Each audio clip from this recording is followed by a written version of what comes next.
చేతికెదిగిన కొడుకులు మావోయిస్టులుగా మారిపోయి దూరం కావడంతో వృద్ధాప్యంలో తల్లిదండ్రుల బాధ ఎలా ఉంటుందో చూపిస్తున్నారు నిర్మల్ జిల్లా ఎస్పీ జానకి శర్మిల.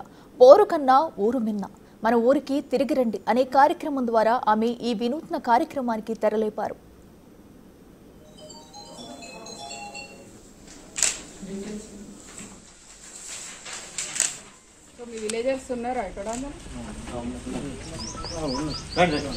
ఈ కార్యక్రమంలో భాగంగా నిర్మల్ జిల్లా ఖానాపూర్ మండలం భావాపూర్ గ్రామానికి చెందిన మావోయిస్టు తూమ్ శ్రీనివాస్ తల్లిని కలిశారు ఎస్పీ. అజ్ఞాతం వీడి జనజీవనంలోకి రావాలని కోరుతూ నిర్మల్ జిల్లా ఎస్పీ జానకి శర్మిల, ఏఎస్పీ రాజేష్ మీనా పిలుపునిచ్చారు.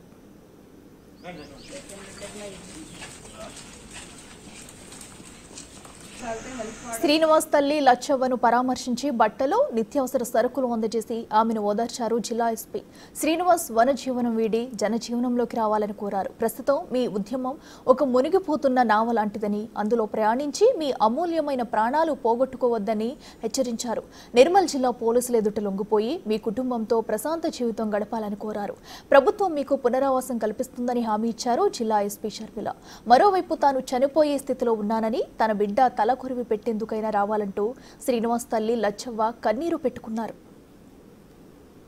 నా కొడుకు 14 ఏళ్లలో పోయిండు.